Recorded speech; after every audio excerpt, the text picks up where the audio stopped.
안녕하세요. 파버 스튜디오 최준호입니다. 어떻게 지난번 영상을 보시고 자신이 바이브 코더가 되신 게 실감이 나시나요? 아직까지 지난번 영상을 안 보셨다면 요 위쪽에다가 저희가 링크를 달아뒀으니까 확인해 보시고 요 영상을 보시면 좋을 것 같습니다. 이번 영상에서는 바이브 코딩 필수 개념 5가지를 좀 이야기를 좀 해보려고 해요. 저는 비개발자 출신으로 바이브 코더를 하다 보니까 처음에 제가 헷갈렸던 개념들은 마찬가지로 이제 초보분들은 똑같이 헷갈릴 것 같아서 이렇게 정리를 해봤습니다. 그럼 오늘 이야기할 내용 5가지는 뭐냐? 첫 번째는 배포란 개념과 로컬이란 개념이에요. 프로그램 만들면 끝난 거 아니야? 라고 생각은 하지만 남들이 쓰게 하려면 배포라는 걸 해야 되거든요. 그래서 이 부분에 대해서 설명을 해드릴 거고, 그리고 AI가 한 번씩 뭔가를 내가 저장을 했는데 까먹을 때가 굉장히 많아요. 그래서 변수와 DB라는 개념도 설명을 좀 해드릴 거고요. 그리고 저희가 좀 프로그램을 좀 만들다 보면은 저쪽에 있는 딴 프로그램들을 땡겨와서 쓰는 경우가 있는데, 그럴 때 API라는 이제 개념이 등장하거든요. 그 부분에 대해서도 설명을 좀 해드릴 거고, 그리고 라이브러리라는, 이게 왠지 개발자들만 쓸 것 같은 그런 비밀의 뭔가 우리가 손대도 되는 거야? 뭐 이런 것들에 대해서 말씀드리고, 그리고 가장 중요한 요 .md 파일의 역할에 대해서 한번 설명을 해 보도록 하겠습니다. 그럼 지금부터 시작하죠. 첫 번째, 배포와 로컬에 대해서 좀 설명을 좀 해드릴게요. 지난번에 저희가 마지막에 간단한 아주 계산기를 만들어 봤잖아요. 근데 그 계산기는 내 컴퓨터에서만 동작을 합니다. 일단 한번 볼게요. 자, 이렇게 지난번에 내가 만든 계산기 실행해줘. 그러면 이제 얘가 이제 찾아서, 사실 이게 HTML 파일이라 윈도우 3새끼에서 골라서 실행을 해도 됩니다. 자, 그러면 이렇게 계산기에서 나왔죠. 그런데 이 계산기는 지금 여기에 보시면은, 여기에 보면 파일이라고 나오고 요렇게 뭐 요런 폴더 안에 있는 HTML이 실행이 됐다라고 했잖아요. 근데 우리가 인터넷을 쓰다 보면, 인터넷 쓸 것 같으면 네이버라고 치면, 네이버는 웹브라우저 내에서 이제 온라인에서 동작을 하잖아요. 이런 걸 하기 위해서 우리가 하는 게 뭐다? 바로 배포라는 활동입니다. 그러니까 한마디로 말해서 방금 제가 계산기는 내 컴퓨터에서만 이제 실행이 되는 거고요. 뭐 주소가 저렇게 텍스트 파일로 나올 수도 있고, 어떤 프로그램일 경우에는 뭐 로컬 호스트 3000 뭐 이런 식으로 나올 수도 있습니다. 근데 친구한테는 이제 이 주소를 줘봤자 내 컴퓨터에 있는 폴더 주소니까 친구의 컴퓨터에서는 실행이 안 되죠. 그럼 왜 처음부터 온라인에서 하지? 왜 이런 오프라인 상태, 즉 로컬에서 작업을 하느냐? 우리가 개발을 하다 보면 온갖 버그들과 에러들이 생기거든요. 이제 이런 부분들을 가장 안전한 실험실 단계인 로컬 상태에서 충분히 실험을 해보고, 그 다음에 이제 배포를 한다고 보시면 되겠습니다. 배포는 인터넷에 이제 공개를 하는 건데요. 벳셀이라는 게 지금 우리 바이브 코더들 사이에서는 가장 핫한 그런 배포 프로그램입니다. 이게 무료로 할 수도 있고, 설정도 쉬워서 웹브라우저 상에서 쓸 수 있는 주소를 만들어 줍니다. 자, 여기에 보시면 제가 지금 현재 개발하고 있는 프로그램이 하나 있는데요. 저도 기자 출신이고 PR 출신이다 보니까 기사를 조금 더 스크래핑을 하기 쉽게 하기 위해서 이제 개발하고 있는 프로그램인데요. 이게 벳셀로 만든 거예요. 제가 만든 거를 이제 여기 보면 제가 만든 거를 이렇게 벳셀을 통해서 올렸고요. 이제 벳셀에서 브랜드 이런 인터넷 주소에서 제 프로그램이 실행되도록 이렇게 만들어 놓은 걸 볼 수 있습니다. 이거 해보시면 되게 쉬워요. 자, 그럼 이제 배포와 로컬의 개념에 대해서는 이제 아셨을 거니까 다음으로 넘어가 보도록 하겠습니다. 자, 문제는 이제 DB와 변수입니다. 이거 솔직히 말씀드릴게요. 저도 아직까지 잘 이해가 안 돼요. 그러니까 DB가 뭔지는 알겠는데 변수 개념이 좀 헷갈려서 저도 AI한테 여러 번 물어봤거든요. 그러니까 변수는 순간 저장이에요. 여기 보면 화면에 이제 이런 식으로 지금 표현을 해놨는데, 처음 AI한테 물어보니까 변수는 순간 저장이다. 메모리에 잠깐 담아두는 거라서 컴퓨터가 꺼지거나 새로 고침하면 연기처럼 사라집니다. 라고 설명을 하더라고요. 근데 이게 저는 아직까지도 잘 이해가 안 돼서 이제 조금 더 이제 설명을 들어보니까 개발자분한테 이런 개념을 설명을 해 주시더라고요. 우리가 커피숍에 갔었을 때 이거 진동벨 있죠. 진동벨 23번, 24번, 25번 이렇게 울리는 진동벨. 거기에 23번이라는 정보에 내가 주문한 정보가 들어가 있잖아요. 그렇지만 그거는 이제 한번 쓰고 나면, 한번 벨이 울려서 23번이라는 거에 내 커피 2잔이 한번 이제 매칭이 되고 나서 그게 진동이 울려서 끝나면, 그 다음부터는 이제 이 23번에 들어갔던 커피 2잔이라는 변수는 사라지는 거고, 그리고 이제 다음부터 24번, 25번 이렇게 넘어가지만, 이게 한 바퀴 돌아서 다음 차례 23번이 됐을 때는 그 안에 다른 이제 주문이 담길 수가 있는 이런 개념이다 라고 설명을 해주시더라고요.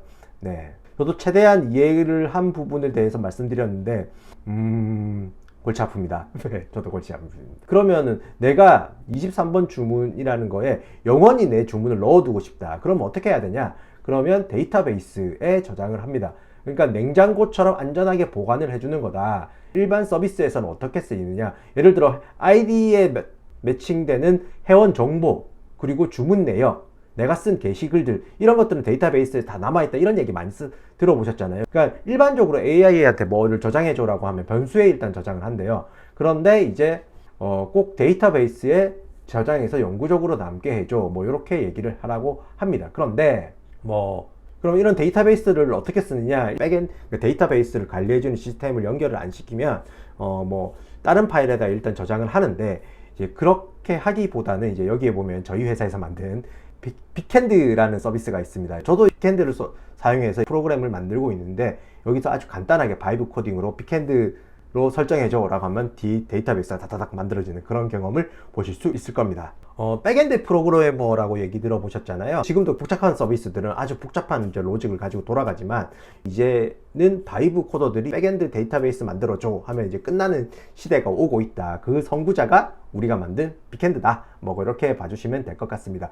제가 DB와 변수에 대한 설명을 좀 드렸는데, 혹시나 제 설명이 틀렸다, 아니면은 좀 더 좋은 설명이 있다, 그러면 꼭 아래 댓글로 좀 남겨주시길 바랍니다. 힘듭니다. 자, 다음으로 한번 더 넘어가 볼까요? 이 API라는 개념, 이것도 많이 헷갈리실 수 있을 거예요. API는 내가 만든 프로그램에 구글 지도, 네이버 지도 같은 걸 띄우고 싶다 라고 할 때 어떻게 할까요? 네이버나 구글한테 야, 지도 좀 싸줘 라고 요청을 해야 되잖아요. 그래서 이 API는 그런 그 지도를 싸 달라고 요청하는 통로예요. API는 서비스 기능을 이렇게 요청하는 통로라고 보실 수 있습니다. 구글이나 오픈 AI 클로드가 만든 기능을 빌려 쓰는 거죠. 저 같은 경우에는 네이버에서 네이버 뉴스 API를 요청을 해서 뉴스를 매번 긁어 와서 큐레이션 하는 서비스를 만들고 있는 거죠. 그러면 그 API 키는 뭐냐?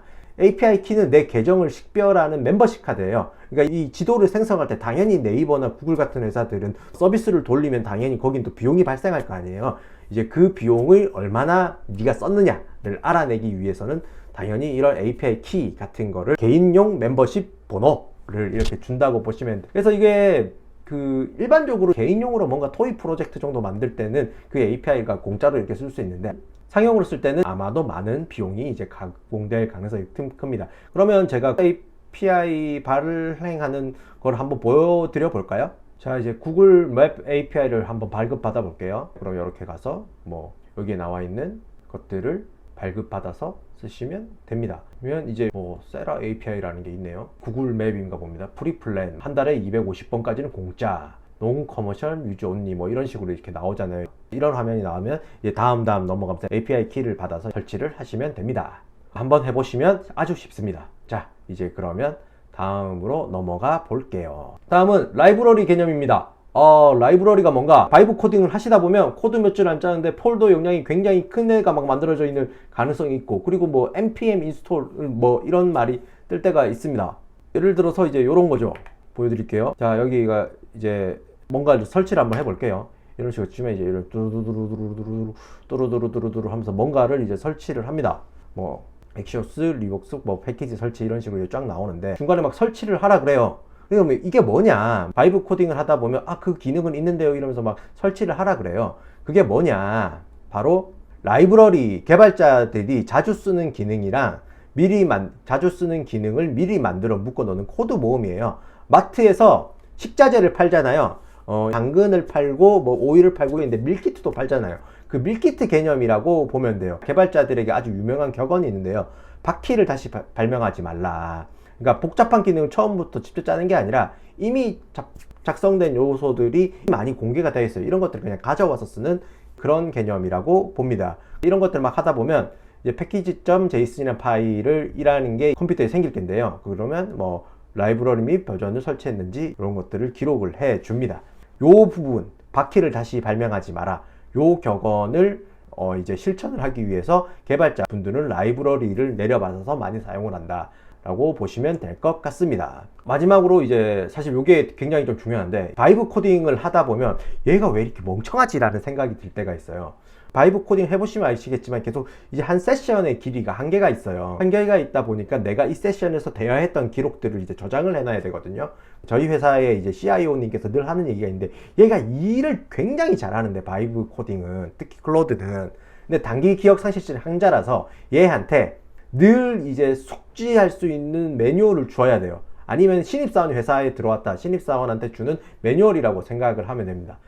프로젝트 폴더에 claude.md나 agent md 파일을 만들어 놓아서 프로젝트 규칙이나 핵심 요약 코드를 미리 저장해 두고 사용하는 거예요. 이것도 한번 보여드릴게요. 이게 여러 프로젝트에 이제 공통적으로 적용시켜 주기 위해서 이런 규칙들을 얘한테 만들어 놨어요. 그러니까 클로드는 켜면은 이 클로드 md 파일은 꼭 읽거든요. 여러 가지, 예를 들어서 저장은 무조건 DB에 할 것, 코드에 한글 주석 달 것, 새 파일을 만들기 전에 물어볼 것, 이런 것들 이제 얘기를 하면 돼요. 예를 들어서 바이브 코딩 많이 하시다 보면 yes, yes, yes, yes 물어보는 거 있거든요. 이런 식으로 이제 특별한 일이 아닐 경우 yes, no 묻지 말고 그냥 진행할 것, 이런 식으로 이 AI한테 미리 그렇게 만들어주는 개념이라고 보시면 될 것 같습니다. 우리가 예를 들어서 클로드를 쓴다고 했을 때 이렇게 보면 제가 이제 프로젝트를 만들어 두잖아요. 바이브 코드를 위한 안내서, 이제 이런 게 보면 지침을 이렇게 저장을 해서 쓰시는 경우가 많잖아요. 일반 사용자분들이 나에 대한 내용을 집어넣고 이제 콘텐츠 리드로서 나의 미션을 이런 식으로 이렇게 저장을 해 놓잖아요. 저장을 해 놓으면 클로드가 여기에 따라서 콘텐츠를 만들어주고 대답을 해주는 걸 볼 수가 있잖아요. 그거랑 똑같은 개념이라고 저는 생각을 하고 쓰고 있습니다. 그러니까 이제 claude.md라고 나와 있는데, 왜 md냐, 이제 마크다운이라는 말인데요. 이게 AI가 가장 쉽게 기억을 하는 형식이라고 하거든요. 근데 아까 전에 말씀하셨듯이 AI가 계속 까먹는 이유는 대화가 길어지면 얘가 기록할 수 있는 컨텍스트의 한계 때문에 이전 내용을 잃어버리게 됩니다. 그래서 이제 얘가 기억해야 되는 내용들은 MD에다가 모아두고, 그리고 이제 여기 이렇게 나와 있는 것처럼 프로젝트 폴더 아래에 쓰시다 보면 이런 식으로 저장이 된다고 하더라고요. 프로젝트 폴더 아래에 클로드 MD 파일이 있고, 그 안에 다시 또 폴더를 만들어서 이제 기능 명세, API 설명, 디자인 가이드, 이제 프로그램이 복잡해지면 복잡해질수록 여러 가지 MD 파일을 만들어서 얘한테 저장을 해 놓으면 얘가 안 까먹고 내가 시킨 대로, 그리고 저도 이제 모든 걸 다 기억할 수 없으니까 이 파일들을 이렇게 저장을 해 놓으면 바이브 코딩으로 프로그램을 만드는데 아주 큰 도움이 된다고 합니다. 자, 이제 지금까지 이제 오늘 5가지 개념들에 대해서 배워보셨는데요. 이제 배포와 로컬, DB와 변수, API 키, 라이브러리와 .md 파일의 역할, 제가 바이브 코딩을 배우면서 가장 헷갈렸던 개념들이고, 그리고 아직도 배워가고 있는 부분들인데, 여러분들도 이제 이런 것들이 있다라고 생각하고 바이브 코딩을 해보시면 좀 편하게 접근할 수 있지 않을까라고 생각이 듭니다. 그럼 오늘 내용이 유익하셨다면 저희 빅캠프 유튜브 구독 부탁드리겠습니다. 감사합니다.